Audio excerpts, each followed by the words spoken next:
I love when the black community says, let's boycott Asian businesses. Please do. We'll get rid of the Chinese takeout, the dry cleaners, the laundromats. Let's get rid of the liquor stores as well. And just like that, he gave me the push I needed to leave Asian nail shops behind and find me a black-owned nail shop.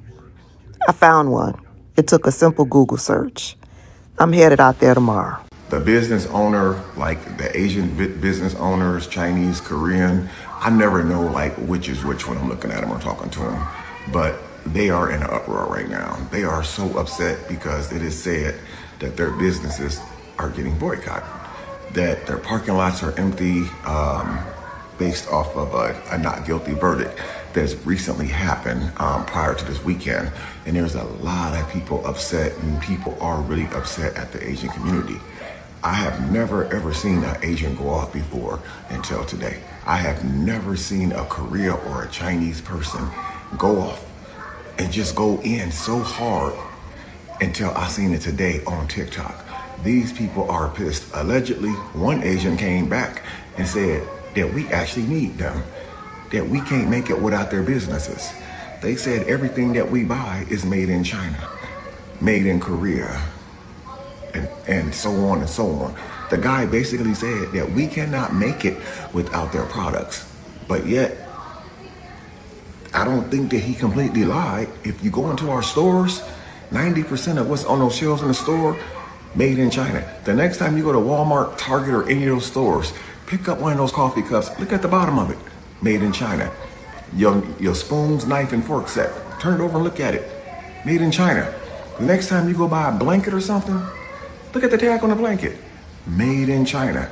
So they are talking, bro, and these people are pissed because they feel like the boycott is really affecting their businesses.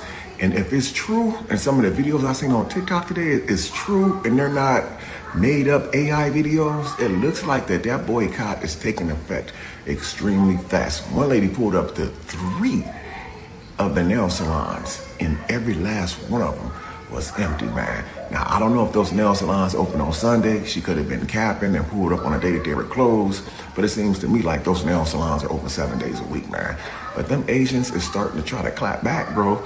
Y'all better be careful. I ain't never seen an Asian go off like I seen today. It's getting crazy out here, y'all. I don't understand how the most educated group of people, Asians, can't figure out why Black Americans are trying to boycott their businesses.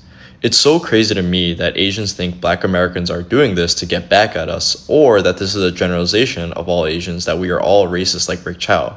The boycott is pent-up frustration from years of Black Americans dealing with Asian-owned businesses and constantly getting racially profiled, followed, and the overall lack of respect that they have to deal with, even though they are these businesses' said main customers. Mind you, Asians that own said businesses in predominantly Black neighborhoods extract that money and go take it back to their own communities.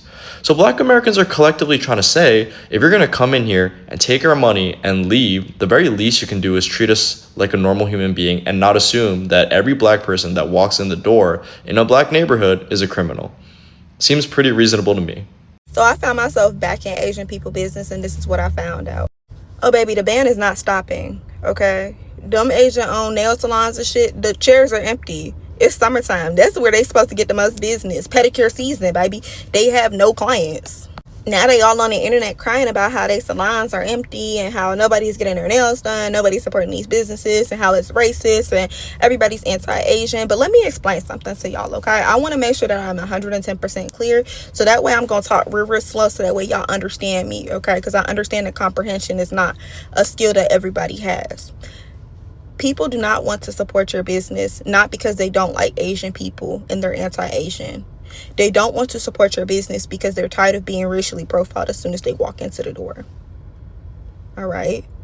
They're tired of feeling like that every time they go into y'all salons and, go to y'all hair supply stores, you're following them around and, you laughing and joking and talking shit in different languages and Vietnamese or whatever the fuck language y'all are speaking. They don't feel welcome. That's why they don't want to support your business.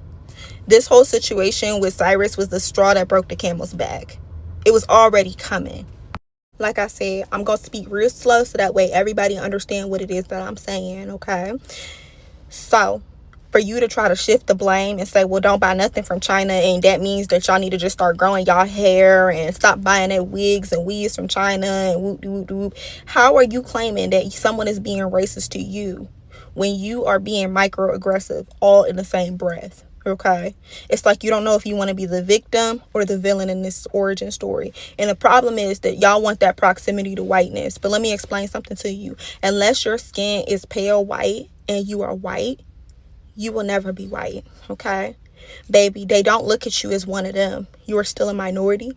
You are still a person of color. And the fact that you use that as a pedestal to put yourself above other people of color because your skin's just a tiny bit lighter is a problem. It's deep in y'all community, and that's something that y'all need to work on. But all this crying on the internet, it need to stop because we don't give a fuck. Can a boycott really shut down local businesses? Some Asia-owned businesses say they are seeing fewer customers, while others question whether a broader boycott is actually happening. So what's fact and what's social media hype? Let's watch more clips and we'll come back to talk about it. It is still tripping about the boycott. So like I said, it's a problem when we do it, right? This is a very problem when we do it. So, and there's a couple things I want to talk about. So, it was an Asian woman coming on this platform, right? Saying some bad stuff about us, you know? She was saying how about us black folks boycotting. Well, we need to be a permanent boycott. Yeah, permanent ban. And she was saying how, you're boycotting us, but your shirt says made in China. Your shoe says made in China. You boycott us, and what do you guys have? Nothing. That first part she said, if it wasn't for Ronald Reagan sending our manufacturing jobs to your country, you won't be taking the credit of making anything. Because black folks, what black folks invented in this country inspired us to have manufacturing jobs, which put food on the table and paid a lot of bills. And still have a lot of money left over to take your kids on vacation, buy yourself something nice. It fed the community. It fed every community in this country. And now Caucasians don't realize what they do to us hurts them. I don't know why they're acting like we don't live in the same country, but that's neither here nor there.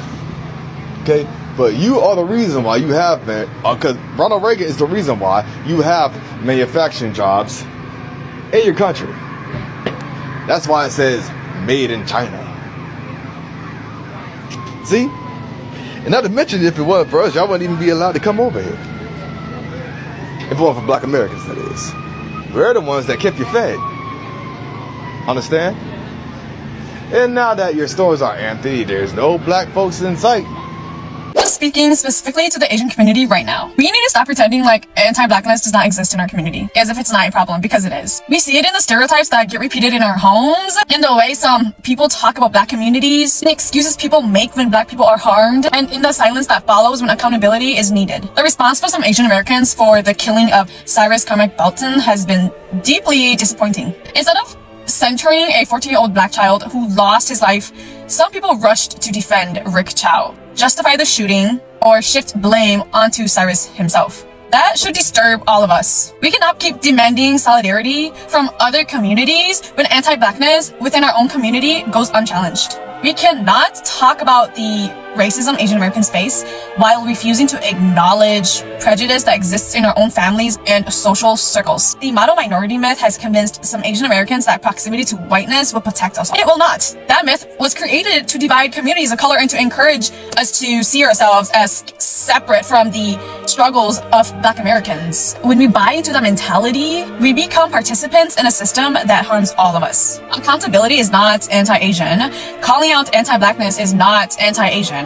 Using to excuse harmful behavior because the person involved is Asian is not anti-Asian. It is the bare minimum. If we are serious about justice, then we need to be willing to confront uncomfortable truths about our own community. That means challenging anti-black comments when we hear them. That means rejecting stereotypes. That means listening when black people tell us about their experiences. And that means recognizing that solidarity is a commitment. It is not a slogan that you wear, that you can just slap on whatever you want. Cyrus Carmack Belton deserved to grow up.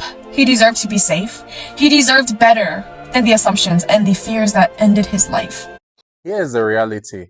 Small businesses across America have faced enormous challenges in recent years, from inflation and higher operating costs to changing customer habits and online competition. When people choose to boycott a business, whether for political, social, or personal reasons, the financial impact can be very real for owners and employees.